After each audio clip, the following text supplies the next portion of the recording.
Good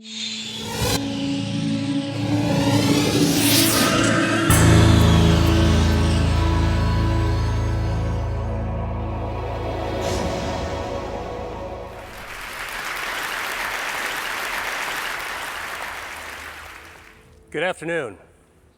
There's a medical revolution happening all around us, and it's one that's going to help us conquer some of society's most dreaded conditions, including cancer.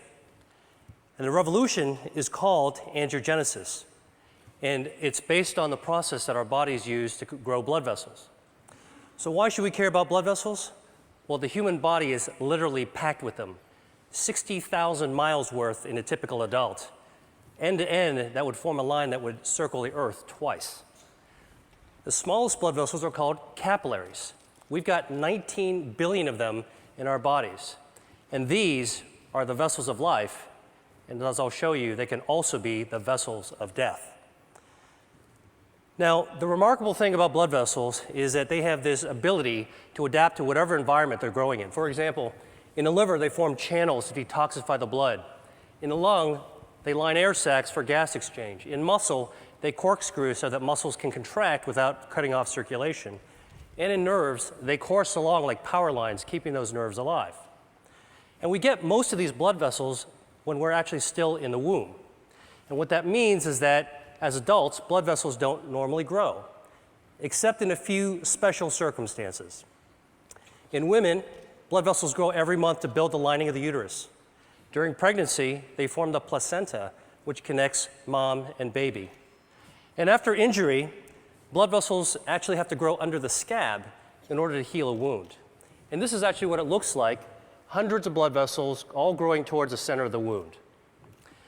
So the body has the ability to regulate the amount of blood vessels that are present at any given time. And it does this through an elaborate and elegant system of checks and balances, stimulators and inhibitors of angiogenesis, such that when we need a brief burst of blood vessels, the body can do this by releasing stimulators, proteins called angiogenic factors, that act as natural fertilizer and stimulate new blood vessels to sprout. And when those excess vessels are no longer needed, the body prunes them back to baseline using naturally occurring inhibitors of angiogenesis. Now, there are other situations where we start beneath the baseline and we need to grow more blood vessels just to get back to normal levels, for example, after an injury. And the body can do that too, but only to that normal level, that set point. But what we now know is that for a number of diseases, there are defects in the system where the body can't prune back extra blood vessels or can't grow enough new ones in the right place at the right time. And in these situations, angiogenesis is out of balance. And when angiogenesis is out of balance, a myriad of diseases result. For example, insufficient angiogenesis, not enough blood vessels, leads to wounds that don't heal, heart attacks, legs without circulation, death from stroke, nerve damage. And on the other hand, excessive angiogenesis, too many blood vessels, drives disease, and we see this in cancer, blindness, arthritis, obesity, Alzheimer's disease. In total, there are more than 70 major diseases affecting more than 1 billion people worldwide that all look on the surface to be different from one another, but all actually share abnormal angiogenesis as their common denominator. And this realization is allowing us to reconceptualize the way that we actually approach these diseases by controlling angiogenesis. Now, I'm going to focus on cancer because angiogenesis is a hallmark of cancer, every type of cancer. So here we go. This is a tumor, dark, gray, ominous mass growing inside a brain. And under the microscope, you can see hundreds of these brown-staining blood vessels, capillaries, that are feeding cancer cells, bringing oxygen and nutrients. But cancers don't start out like this. And in fact, cancers don't start out with a blood supply. They start out as small, microscopic nests of cells that can only grow to 1/2 a cubic millimeter in size. That's the tip of a ballpoint pen. Then they can't get any larger because they don't have a blood supply, so they don't have enough oxygen or nutrients. And in fact, we're probably forming these microscopic cancers all the time in our body. Autopsy studies from people who died in car accidents have shown that about 40% of women between the ages of 40 and 50 actually have microscopic cancers in their breasts. About 50% of men in their 50s and 60s have microscopic prostate cancers. And virtually 100% of us, by the time we reach our 70s, will have microscopic cancers growing in our thyroid. Yet without a blood supply, most of these cancers will never become dangerous. Dr. Judah Folkman, who was my mentor and who was the pioneer of the angiogenesis field, once called this cancer without disease. So the body's ability to balance angiogenesis, when it's working properly, prevents blood vessels from feeding cancers. And this turns out to be one of our most important defense mechanisms against cancer. In fact, if you actually block angiogenesis and prevent blood vessels from ever reaching cancer cells, tumors simply can't grow up. But once angiogenesis occurs, cancers can grow exponentially. And this is actually how a cancer goes from being harmless to deadly. Cancer cells mutate, and they gain the ability to release lots of those angiogenic factors, natural fertilizer, that tip the balance in favor of blood vessels invading the cancer. And once those vessels invade the cancer, it can expand, it can invade local tissues, and the same vessels that are feeding tumors allow cancer cells to exit into the circulation as metastases.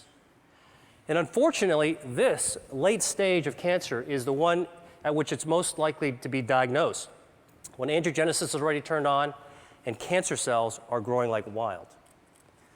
So, if angiogenesis is a tipping point between a harmless cancer and a harmful one, then one major part of the angiogenesis revolution is a new approach to treating cancer by cutting off the blood supply. We call this anti-angiogenic therapy, and it's completely different from chemotherapy because it selectively aims at the blood vessels that are feeding the cancers. And we can do this because tumor blood vessels are unlike normal healthy vessels we see in other places of the body. They're abnormal, they're very poorly constructed, and because of that, they're highly vulnerable to treatments that target them. And in fact, when we give cancer patients anti-angiogenic therapy, here, an experimental drug for a glioma, which is a type of a brain tumor, you can see that there are dramatic changes that occur when the tumor is being starved. Here's a woman with a breast cancer being treated with the anti-angiogenic drug called Avastin, which is FDA approved, and you can see that the halo of blood flow disappears after treatment. Now, I've just shown you two very different types of cancer that both responded to anti-angiogenic therapy. So a few years ago, I asked myself, can we take this one step further and treat other cancers, even in other species? So here is a 9-year-old boxer named Milo who had a very aggressive tumor called a malignant neurofibroma growing on his shoulder. It invaded to his lungs. His veterinarian only gave him 3 months to live. So we created a cocktail of anti-angiogenic drugs that could be mixed into his dog food, as well as an anti-angiogenic cream that could be applied on the surface of the tumor.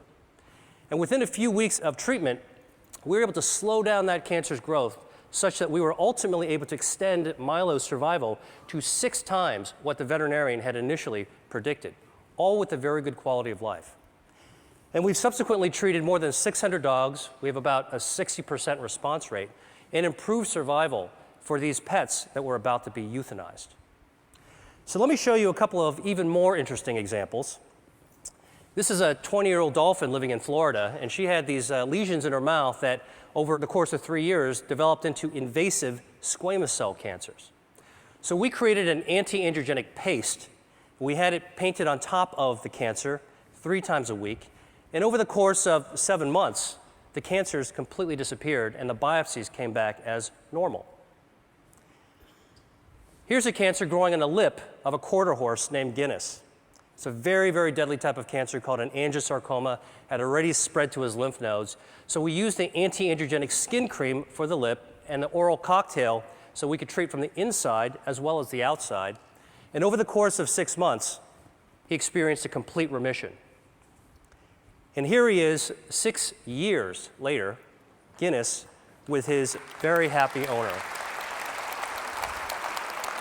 Now, obviously, anti-angiogenic therapy could be used for a wide range of cancers. And in fact, the first pioneering treatments for people as well as dogs are already becoming available.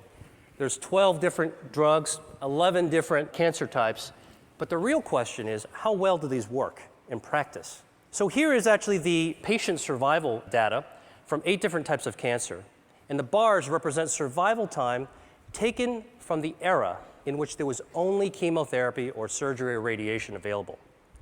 But starting in 2004, when anti-angiogenic therapies first became available, you can see that there has been a 70 to 100% improvement in survival for people with kidney cancer, multiple myeloma, colorectal cancer, and gastrointestinal stromal tumors.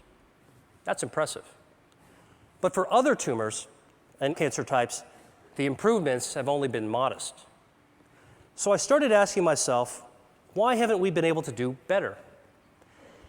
And the answer to me is obvious. We're treating cancer too late in the game, when it's already established and oftentimes it's already spread or metastasized. And as a doctor, I know that once a disease progresses to an advanced stage, achieving a cure can be difficult, if not impossible. So I went back to the biology of angiogenesis and started thinking, could the answer to cancer be preventing angiogenesis?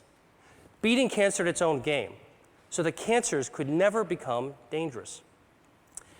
This could help healthy people, as well as people who have already beaten cancer once or twice and want to find a way to keep it from coming back. So to look for a way to prevent angiogenesis in cancer, I went back to look at cancer's causes. And what really intrigued me was when I saw that diet accounts for 30 to 35% of environmentally caused cancers. Now, the obvious thing is to think about what we could remove from our diet, what to strip out, take away. But I actually took a completely opposite approach and began asking, what could we be adding to our diet that's naturally anti-angiogenic, that could boost the body's defense system and beat back those blood vessels that are feeding cancers? In other words, can we eat to starve cancer? Well, the answer is yes, and I'm going to show you how. And our search for this has taken us to the market, the farm, and to the spice cabinet, because what we've discovered is that Mother Nature has laced a large number of foods and beverages and herbs with naturally occurring inhibitors of angiogenesis. So here's a test system we developed. At the center is a ring from which hundreds of blood vessels are growing out in a starburst fashion. And we can use this system to test dietary factors at concentrations that are attainable by eating. So let me show you what happens when we put in an extract from red grapes. The active ingredient is resveratrol. It's also found in red wine. This inhibits abnormal angiogenesis by 60%. Here's what happens when we add an extract from strawberries. It potently inhibits angiogenesis. An extract from soybeans. And here is a growing list of our anti-angiogenic foods and beverages that we're interested in studying. And for each food type, we believe that there's different potencies within different strains and varietals. And we want to measure this because, well, while you're eating a strawberry or drinking tea, why not select the one that's most potent for preventing cancer?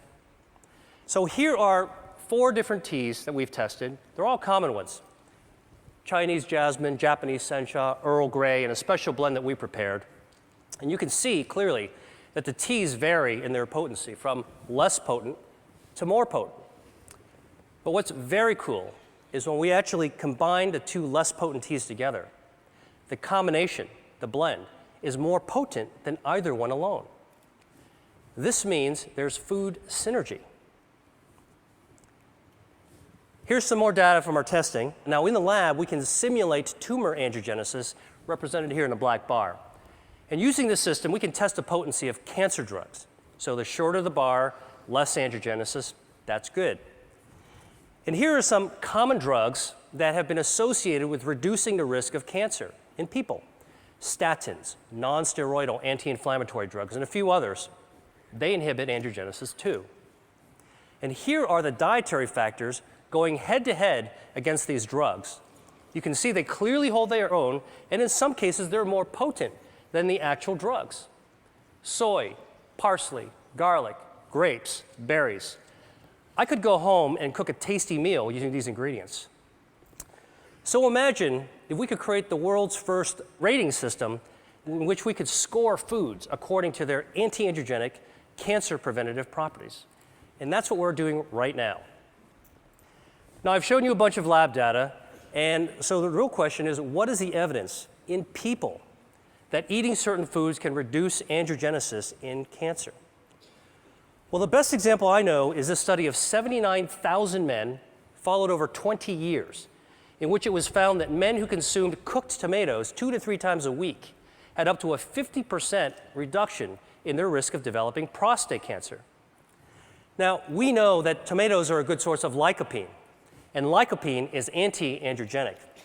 But what's even more interesting from this study is that in those men who did develop prostate cancer, those who ate more servings of tomato sauce actually had fewer blood vessels feeding their cancer. So this human study is a prime example of how anti-angiogenic substances present in food and consumed in practical levels can impact on cancer. And we're now studying the role of a healthy diet with Dean Ornish at UCSF and Tufts University on the role of this healthy diet on markers of angiogenesis that we can find in the bloodstream. Now, obviously, what I've shared with you has some far-ranging implications even beyond cancer research, because if we're right, it could impact on consumer education, food services, public health, and even the insurance industry. And in fact, some insurance companies are already beginning to think along these lines. Check out this ad from Blue Cross Blue Shield of Minnesota. And for many people around the world, dietary cancer prevention may be the only practical solution, because not everybody can afford expensive end-stage cancer treatments, but everybody could benefit from a healthy diet based on local, sustainable, anti-angiogenic crops. Now, finally, I've talked to you about food, and I've talked to you about cancer, so there's just one more disease that I have to tell you about, and that's obesity. Because it turns out that adipose tissue, fat, is highly angiogenesis dependent. And like a tumor, fat grows when blood vessels grow. So the question is, can we shrink fat by cutting off its blood supply? So the top curve shows the body weight of a genetically obese mouse that eats nonstop until it turns fat like this furry tennis ball. And the bottom curve is the weight of a normal mouse. If you take the obese mouse and give it an angiogenesis inhibitor, it loses weight. Stop the treatment, gains the weight back. Restart the treatment, loses the weight again. Stop the treatment, gains the weight back. And in fact, you can cycle the weight up and down simply by inhibiting angiogenesis. So this approach that we're taking for cancer prevention may also have an application for obesity. The really, truly interesting thing about this is that we can't take these obese mice and make them lose more weight than what the normal mouse's weight is supposed to be. In other words, we can't create supermodel mice. And this speaks to the role of angiogenesis in regulating healthy set points. Albert Szent-Györgyi once said that discovery consists of seeing what everybody has seen and thinking what nobody has thought. I hope I've convinced you that for diseases like cancer, obesity, and other conditions, that there may be a great power in attacking their common denominator, angiogenesis. And that's what I think the world needs now. Thank you.